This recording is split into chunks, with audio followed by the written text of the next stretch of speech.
ஆனால் இனிமேலும் நீங்கள் வந்து தைரியமாக யார் கேட்டாலும் நீங்கள் வந்து யாருன்னு கேட்டால் மடை குடும்பம்னு சொல்லணும். ஏன்னா இந்த குடிக்குள்ளேயே 7 உட்பிரிவுகள் இருந்தாலும் கூட எந்த மடை குடும்பம் இருக்குது அவ்வளோடைய சிறப்பு. கிழக்கு மடை மேற்கு மடைன்னு போட்டு எந்தெந்த வருஷத்துக்கு யார் யார் பார்க்கணும் அப்படின்னு சொல்லி 2018, 19 யார் பார்க்கணும், அதுலேருந்து 2019 2020 வரைக்கும் யார் அப்படின்னு சொல்லி ஒரு டேட்டா வரைக்கும் போட்டு வச்சுருக்காங்க. 2027 வரைக்கும் போட்டிருக்காரு. இன்னும் 2050 வரைக்கும் என்கிட்ட டேட்டா இருக்குன்னு சொல்கிறாரு. இன்னும் வரப்போகிற 50 வரைக்குமே யார் எந்தெந்த மடையை பார்க்கணும் அப்படின்னு சொல்லி இவங்க அண்ணன் தம்பிக்குள்ளே இவங்க குடும்பங்கள் யார் பார்க்கணும்னு சொல்லி ஒரு டேட்டாவை இவங்க வந்து போட்டு வச்சுருக்காங்க. அதான் ஆய்வில் வரும்போது இவருடைய வகையாராக்களும் இந்த ஊரில் இருக்கிறாங்க அப்படின்ற கூடுதல் செய்தியை நாங்கள் கண்டுபிடிச்சிருக்கோம். அண்ணன் ஒரு தகவல் கொடுத்தாரு.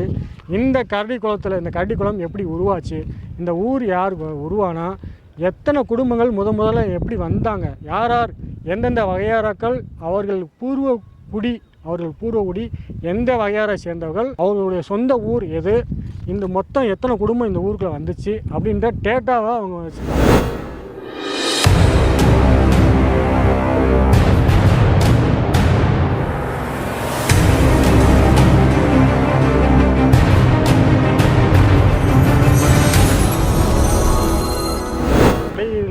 மடை குடும்பங்களை பற்றி, வாழ்வியலை பற்றி நம்ம தொடர்ச்சியாக பேசிட்டு வரோம்.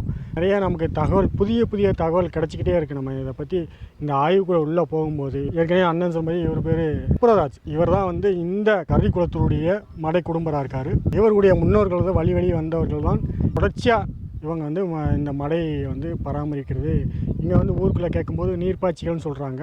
மடை குடும்பர் பழைய ஆட்கள்கிட்ட கேட்கும்போது நீர்ப்பாய்ச்சின்னு சொல்லிக்கிறாங்க. ஆனால் அதான் சொல்கிறல, மடையன்னு சொல்கிறதுக்கு வந்து தயங்குறாங்க. தன்னை வந்து வெளியில் அடையாளப்படுத்துறதுக்கு நாங்கள் கேட்டால் நீர்ப்பாய்ச்சி அப்படின்னு சொல்லிக்கிறது, இல்லாட்டி குடும்பம் மாறு அப்படின்னு சொல்கிறாங்க. ஆனால் அந்த மடை குடும்பருக்கு எவ்வளோ ஒரு பொருள் இருக்குது, அர்த்தம் இருக்குன்றதை வந்து அவர்களே ஏற்க மறுக்கிறாங்க. இல்லை தெரியாமல் கூட இருந்திருக்கலாம். ஆனால் இனிமேலும் நீங்கள் வந்து தைரியமாக யார் கேட்டாலும் நீங்கள் வந்து யாருன்னு கேட்டால் மடை குடும்பம்னு சொல்லணும். ஏன்னா இந்த குடிக்குள்ளேயே 7 உட்பிரிவுகள் இருந்தாலும் கூட எந்த மடை குடும்பம் இருக்குது அவ்வளோடைய சிறப்பு இருக்குது. ஏன்னா இதில் இருக்கிற காலாடியோ இல்லை பண்ணாடியோ இல்லை வாதிரியனோ இல்லை ஊர் குடும்பனோ இதை வந்து திறக்க முடியாது. நல்லா தெரிஞ்சுங்க. இதில் வெல் ட்ரெயின் எடுத்தவங்க, இதில் பயிற்சி பெற்றவங்க, இந்த நீரை பற்றி, இந்த நீரினுடைய அரசியலை பற்றி, இந்த நீர் மேலாண்மையை பற்றி முழுக்க தெரிந்தவர்கள் மடை குடும்பங்கள் தான். அவங்களுக்கு தான் தெரியும் எத்தனை அடி ஆழம், எவ்வளோ ஆழத்தில் எவ்வளோ நேரம் உள்ள மூச்சு பிடிச்சி இருக்க முடியும், அதனுடைய அளவு என்ன, அதனுடைய வெயிட் என்ன அப்படின்றத பற்றி முழுக்க தெரியும். அது மாதிரி இந்த நீரை வந்து எந்த பருவத்துக்கு எப்போ திறந்து விடணும், எவ்வளவு திறந்து விடணும், அந்த அளவு எல்லாமே வந்து இவங்களுக்கு தான் தெரியும். இந்த கரை வந்து சேதமாக இருக்கா, பதமாக இருக்கா, அதை மேம்படுத்தணுமா அப்படின்றத வந்து ஒவ்வொரு அணுவா இதை பற்றி முழுமையாக இந்த அறிவியலை பற்றி கற்றவர்கள், கைத்தேர்ந்தவர்கள் இந்த மடை குடும்பங்கள் தான். நம்மளாம் மற்றவங்க யாரும் நம்ம வந்து அதை வந்து பெருமை கொண்டாட முடியாது. மொத்தமாக தேவைக்குள்ள வேலைன்னு சொல்கிறோம். ஆனாலும் கூட இந்த வேலையை இவர்கள் தான் செய்ய முடியும். இவர் பிள்ளைக்கோ இவருடைய வாரிசுக்கோ அதை பயிற்றுவிச்சு சின்ன வயசாக இருக்கும்போதே கூட்டு போய் ஆற்றுல குளத்துல இறக்கி விட்டு இவங்க அந்த பயிற்சியை ட்ரெயினப் பண்ணிடுவாங்க. அந்த குளம் சிறு வயசுலேருந்தே ட்ரெயினப் பண்ணிக்கிட்டே வருவாங்க. நாளைக்கே இப்போ ஐயா அண்ணன் இல்லாட்டி கூட இவருடைய வாரிசுகள் அந்த வேலையை செய்ய வந்துடுவாங்க. அப்படி அதில் பயிற்சியற்று கை தேர்ந்தவர்களால் மட்டும்தான் இந்த வேலையை செய்ய முடியும். அதே மாதிரி காலாடு படையினா அவங்க முழுக்க அந்த போர் மட்டும்தான் செய்வாங்க இந்த காலாடின்ற பிரிவில். அப்படி ஒவ்வொரு பிரிவுக்குமே ஆதிரியான்னு சொல்கிறவங்க, இப்படி ஊர் குடும்பர், இப்படி நிறைய பிரிவுகளில் பண்ணாடி அப்படின்னு சொல்கிறாங்க. இப்படி ஒவ்வொரு பிரிவுக்கும் ஒவ்வொரு வேலையை தனியாக ஒதுக்கி அந்தந்த வேலையில் அவங்க சிறந்தவர்களாக இருக்கிறாங்க. இப்படி நம்ம பார்த்துக்கிட்ட வரிசையில் இந்த மடை குடும்பருடைய தியாகம் என்பது உண்மையிலே நம்ம போற்றி வணங்கணும். இந்த காலத்திலையும் இவருடைய வாரிசுகள்லாம் இன்றைக்கும் இருக்கிறார்கள். அந்த கொடி வழியாக அந்த வாரிசுகள் இருக்கிறாங்க. அண்ணன்ட்ட என்ன ஒரு சிறப்பு அப்படின்னா, நான் ஏற்கனவே சொன்ன மாதிரி இப்போ இது வந்து ஆவணமாக நான் ஏற்கனவே சொன்னேன், அண்ணன் வந்து ஆவணமாக வச்சிருக்காரு அப்படின்ட்டு. நீங்கள் பார்த்தீங்கன்னா 2 மடை இருக்குது. இது வந்து மேற்கு மடை, கிழக்கு மடை, 2 மடை இருக்குது. மேற்கு மடைன்றது வந்து உங்களுக்கு மூத்தவங்க. இப்போ அண்ணனோட வாரிசு வந்து இவங்களோட மூத்தவங்க, அதாவது இப்போ அண்ணன் தம்பி இருக்காங்கன்னா அண்ணனுக்கு வந்து மேற்கு மடை, கிழக்கு மடை வந்து தம்பிக்கு. அப்படி 2 அங்கிட்டு ஒரு மடை இருக்குது, இங்கே ஒரு மடை இருக்குது. இது வந்து கிழக்கு மடை, அது வந்து மேற்கு மடை அப்படின்னு சொல்கிறாங்க. நீங்கள் மேற்கு மடையா? நீங்கள் மூத்தவர் அந்த மடை பார்க்குறீங்க. இப்போ பார்க்க 2 பங்காளி பார்க்கும், இளைய பங்காளி இதை பார்த்தாரு, நான் மேற்க பார்த்தேன். அப்படின்னு பார்த்தீங்கன்னா கிழக்கு மடை மேற்கு மடைன்னு போட்டு எந்தெந்த வருஷத்துக்கு யார் பார்க்கணும் அப்படின்னு சொல்லி 2018, 19 யார் பார்க்கணும், அதுலேருந்து 2019 2020 வரைக்கும் யார் அப்படின்னு சொல்லி ஒரு டேட்டா வரைக்கும் போட்டு வச்சுருக்காங்க. 2027 வரைக்கும் போட்டிருக்காரு. இன்னும் 2050 வரைக்கும் என்கிட்ட டேட்டா இருக்குன்னு சொல்கிறாரு. இன்னும் வரப்போகிற 50 வரைக்குமே யார் எந்தெந்த மடையை பார்க்கணும் அப்படின்னு சொல்லி இவங்க அண்ணன் தம்பிக்குள்ள இவங்களுடைய பரம்பரையில் இருக்க அந்த மடை குடும்பங்கள் யார் பார்க்கணும்னு சொல்லி ஒரு டேட்டாவை இவங்க வந்து போட்டு வச்சுருக்காங்க.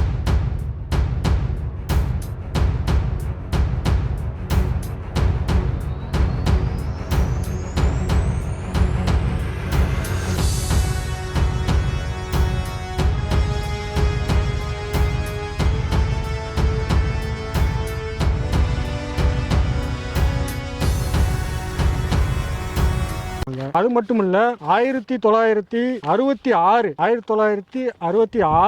இவங்க வந்து இங்க இருக்கிற இந்த மடை குடும்பங்களுக்கு ஒரு நிலம் வந்து மானியம், அதாவது அரசாங்கம் வந்து கொடுத்துருக்காங்க.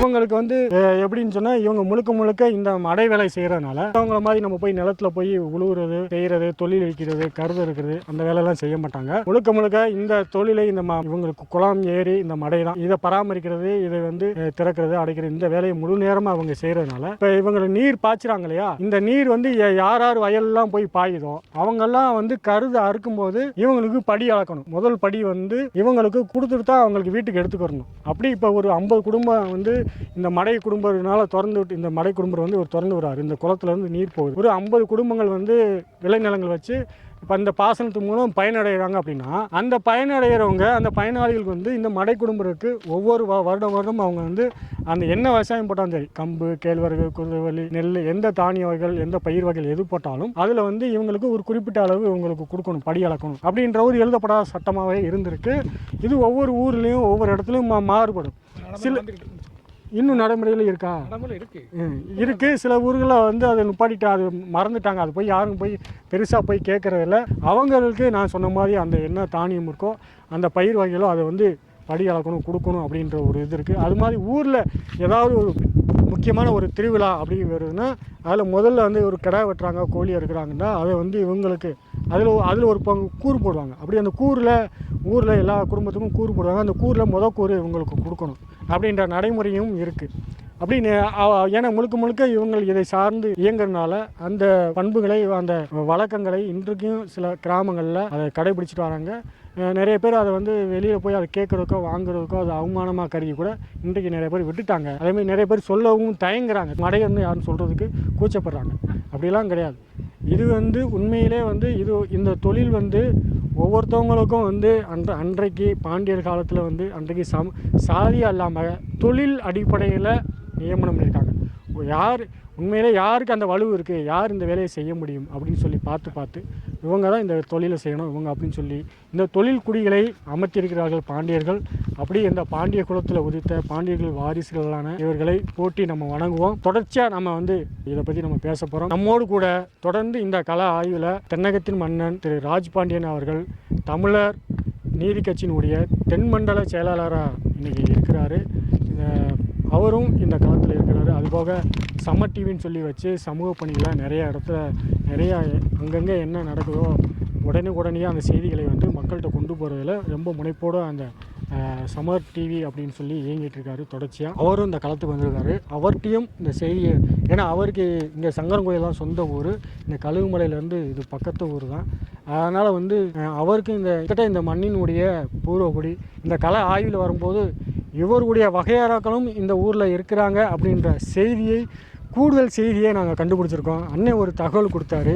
இந்த கரடி குளம் எப்படி உருவாச்சு, இந்த ஊர் யார் உருவானா, எத்தனை குடும்பங்கள் முதல்ல எப்படி வந்தாங்க, யார் எந்தெந்த வகையாராக்கள், அவர்கள் பூர்வ குடி எந்த வகையாரை சேர்ந்தவர்கள், அவர்களுடைய சொந்த ஊர் எது, இந்த மொத்தம் எத்தனை குடும்பம் இந்த ஊருக்குள்ளே வந்துச்சு அப்படின்ற டேட்டாவை அவங்க வச்சுருக்காங்க.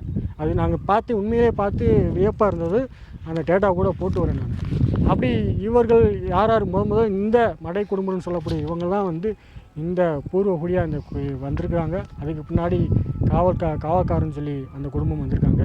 அதுக்கு பின்னாடி ஒவ்வொரு குடும்பமாக வந்து இன்றைக்கு விரிவடைந்து இது பெரிய ஒரு கிராமமாக இருக்குது. நிறைய சமூகங்கள் இணைந்து பயணிக்கிறாங்க. இவங்களுக்குள்ள எந்த கருத்து வேறுபாடுமே எந்த ஒரு இதுவுமே இல்லை. எல்லோரும் ஒற்றுமையாக வாழ்கிறாங்க. அதனால் இவங்களுக்குள்ள எந்த ஒரு மனக்கசப்போ பழக்கவழக்கத்தில் எதுவுமே கிடையாது. அவங்கவுங்க வேலையை அவங்கவுங்க பார்த்துக்கிறாங்க. ஆனால் என்னென்னா வரலாறை நம்ம கடத்தணும், வரலாற்றை சொல்லணும் அப்படின்னு நான் நினைக்கிறோம். இது மிக முக்கியமாக இது எங்கே இருக்குது அப்படின்னா கழுகுமலை. இது முழுக்க கயத்தாறு பகுதி. கழுகுமலைக்கும் கயத்தாருக்கும் நடுவில் இருக்குது இந்த கரட்டிக்குளம். அதுதான் சொல்லணும். பாண்டியர்களுடைய கடைசி போர் முற்றாக இதுதான், இந்த இடத்துல தான் வந்து முடியுது. இப்படி பாண்டியர்கள் வீழ்த்தப்பட்ட இந்த இடத்துல இருந்து மீண்டும் இந்த பாண்டியருக்காக இந்த பாண்டிய நாடு வளையலிலிருந்து நாம் இந்த பதிவை எடுத்து நம்ம சொல்கிறது என்பது உண்மையிலே ஒரு கூடுதலான ஒரு சிறப்பு. ஏன்னா நாம் எங்கேயோ இருந்து மதுரையிலேருந்து இங்கே வந்து இந்த கயத்தார் போர் நடந்த இந்த பகுதிகளில் நமது முன்னோர்கள் முப்பாட்டன்கள் ரத்தம் சிந்தி குதி சிந்திய இடத்துலேருந்து நாம் இந்த பாண்டியர்கள் அந்த மரபு வழி வந்த நாம் தொடர்ச்சியாக இந்த வரலாற்றை இந்த முன்னெடுப்புகளை நாம் இதை வந்து வெளி உலகுக்கு சொல்ல வேண்டும் என்பது உண்மையிலே அந்த ஆன்மா நமக்கு கொடுத்த கட்டளையாக நம்ம நினைக்கிறோம். அதை நம்ம தொடர்ச்சியாக செய்வோம். எவ்வளோ இடையூறு வந்தாலும் அது தொடர்ச்சியாக நம்ம அதை எடுத்துகிட்டு போவோம். இதனுடைய சிறப்புகளை பற்றி கூடுதல் தகவலுக்காக நமது திரு ராஜ்பாண்டியன் அவர் சொல்வார்.